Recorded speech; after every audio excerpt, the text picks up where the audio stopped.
Welcome to Exams A to Z. This video is a part of Learning Through MCQs program. So, what is the purpose of this program?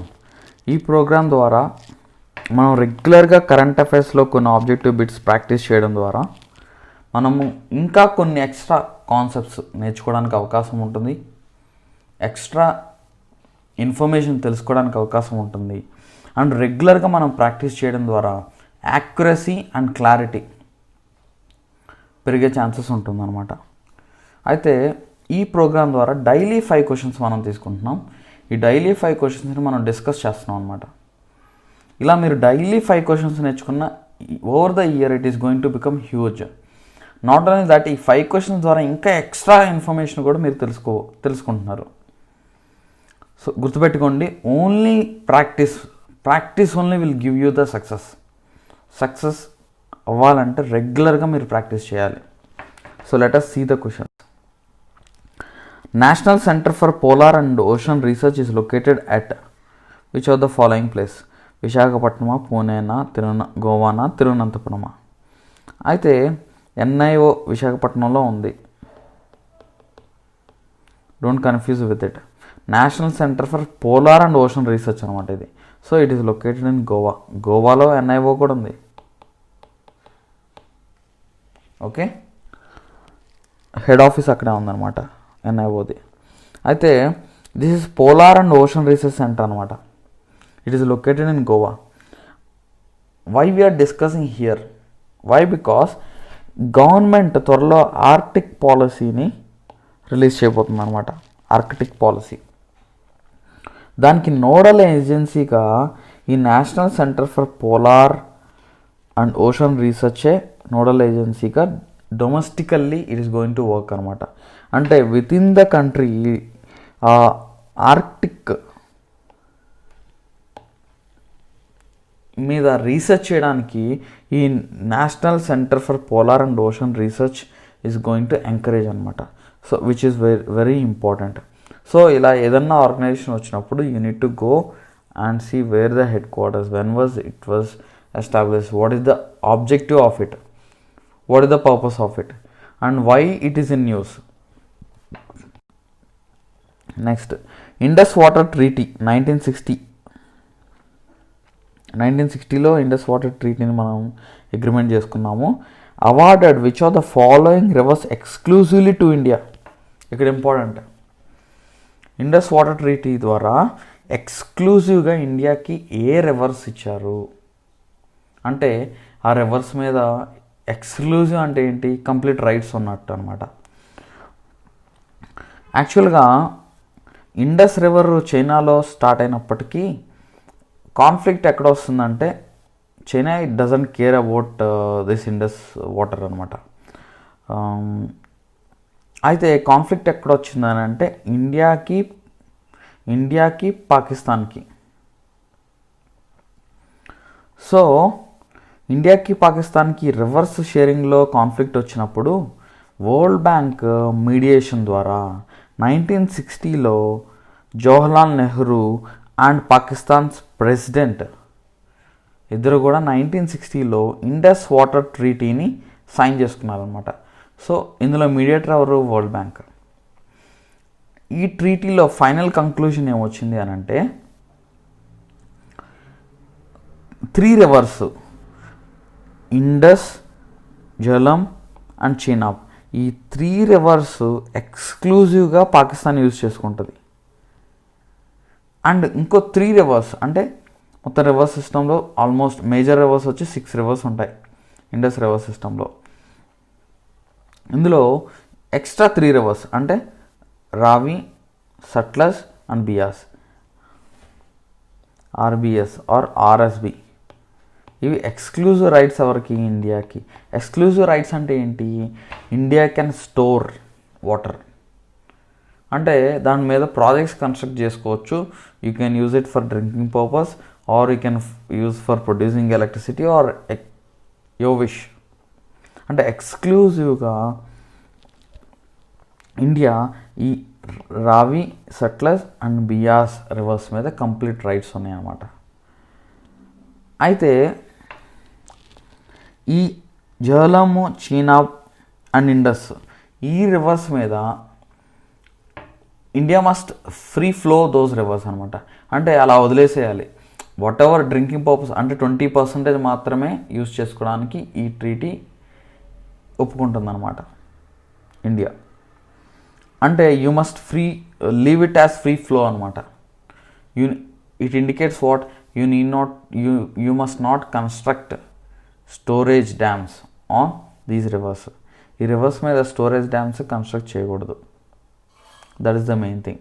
But we're constructing. Why? What is the reason? Why? Because we have complete right of utilizing those water. అంటే అప్పటికి ఇప్పటికీ చాలా change వచ్చింది, అవునా కదా?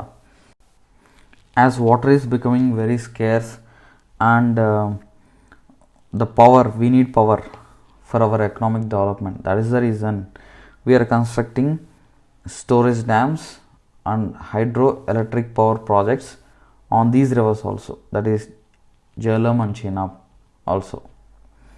So this is opposed by Pakistan, but we are going ahead.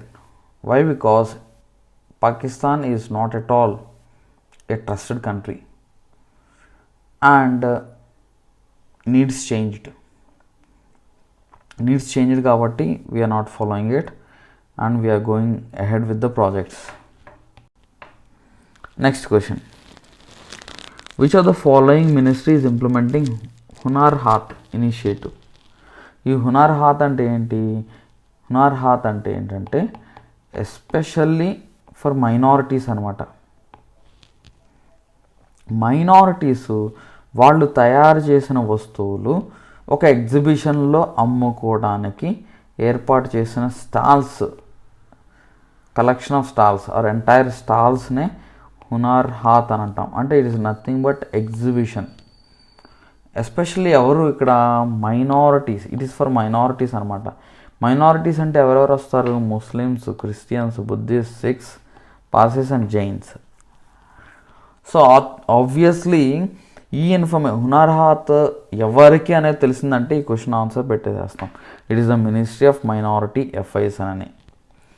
This initiative is a part of Ustad. What is Ustaad?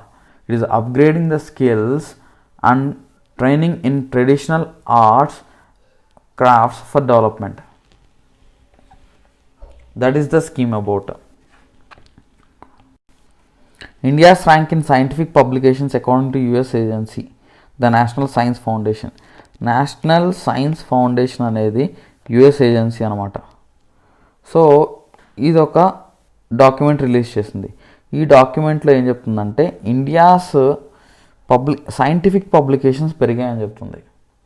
And it is occupying 3rd rank especially, which is only after China and United States. So we're working better అని అర్థం. మనం number of scientific research especially మనకి వ్యాక్సినేషన్లోనే మన result ఏంటో అర్థమైపోతుంది. We're providing many vaccine doses for neighbouring countries, not only neighbouring countries, far away countries also. బ్రెజిల్కి కూడా మనం ఈ వ్యాక్సిన్ డోస్ పంపిస్తున్నాం. That is the capacity of India. So India is growing not only economically but in scientific way also. Innovation, patents, number of patents కూడా ఇండియాలో పెరుగుతున్నాయి. But still it is not sufficient అనమాట. మన ఇంత vast పాపులేషన్కి this GDP expenditure for research and development is very very less than 1% మాత్రమే. So we need to increase it. R&Dకి ఏ కంట్రీ అయితే ఎక్కువ ఖర్చు పెడుతుందో ఆ కంట్రీ డెవలప్మెంట్ చాలా ఫాస్ట్గా ఉంటుంది. యునైటెడ్ స్టేట్స్ ఆఫ్ అమెరికా అంత ఫాస్ట్గా డెవలప్ అవ్వడానికి రీజన్ ఏంటంటే it is spending huge amount on R&D, research and development. That is the reason most of the companies, the reputed and top most companies are from the United States of America. So మనం కూడా develop అవ్వాలంటే, economically developed అవ్వాలంటే we need to spend more on research and development. Especially common man ప్రాబ్లమ్స్ని solve చేసే విధంగా research and development ఎప్పుడైతే ఉంటుందో ఎకనామికల్గా ఈజీగా మనం డెవలప్ అవ్వచ్చు. So we need to focus on, అంటే మనం ఎంత రీసెర్చ్ చేస్తున్నాం కానీ ఈ రీసెర్చ్ అంతా దేనికి ఉపయోగపడుతుంది, ఎవరికి ఉపయోగపడుతుంది, whether there is a cost benefit ratio అనేది కూడా మనం చూసుకోవాలి. Next, justice Manoj Mukherjee commission was set up in the year. ఇది ఎప్పుడు సెటప్ చేశారు? అసలు ఈ జస్టిస్ మనోజ్ ముఖర్జీ కమిషన్ అంటే ఏంటి? For example, Netaji Subhash Chandra Bose. ఈ నేతాజీ సుభాష్ చంద్రబోస్ యాక్చువల్లీ డిసపియర్డ్. అంటే మనం ఒక ప్లేన్ క్రాష్ అయిందని మనం అనుకుంటున్నాం అనమాట. అంటే ప్లేన్ క్రాష్ అయింది, అక్కడ చనిపోయారు. లేకపోతే ఇండియాలోనే he came to India and he roamed entire India and he lived in India without knowing to outside world అని చెప్పేసి మనం అనుకుంటున్నాం అనమాట. అంటే still we don't know what happen to Netaji. So that is the reason మనం number of commissions appoint చేసుకుంటూ వచ్చాం అనమాట. అందులో third such commission is Manoj Mukherjee commission. It was appointed in the year 1999. By whom? By Vajpayee government. Who is this Justice Mukherjee? Justice Manoj Mukherjee, he is an enquiry commission, is a one-man commission.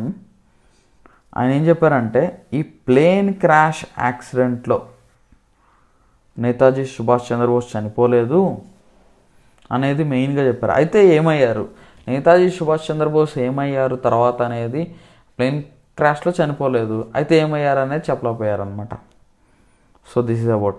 ఎందుకు ఈరోజు మనం దీని గురించి discuss చేస్తున్నాము అని అంటే, today is birth anniversary of Netaji Subhash Chandrabose and our culture minister has said that from this year we're celebrating 23rd January as Parakram Diwas. So which is very very important. డైరెక్ట్గా ఎగ్జామ్లో అడిగే అవకాశాలు ఎక్కువ ఉన్నాయి. అండ్ బ్యాక్గ్రౌండ్, అదేవిధంగా నేతాజీ సుభాష్ చంద్రబోస్ ఎప్పుడు ఐఎన్సీకి ప్రెసిడెంట్గా ఉన్నారనేది కామెంట్ సెక్షన్లో పెట్టండి. ఎప్పుడు ఆజాద్ హింద్ ఫౌజ్ని ఎస్టాబ్లిష్ చేశారనేది కామెంట్ సెక్షన్లో పెట్టండి.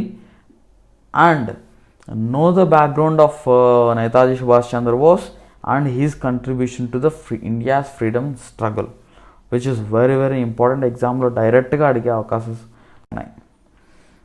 And continue the same. We are working continuously for you and this video especially is for you people.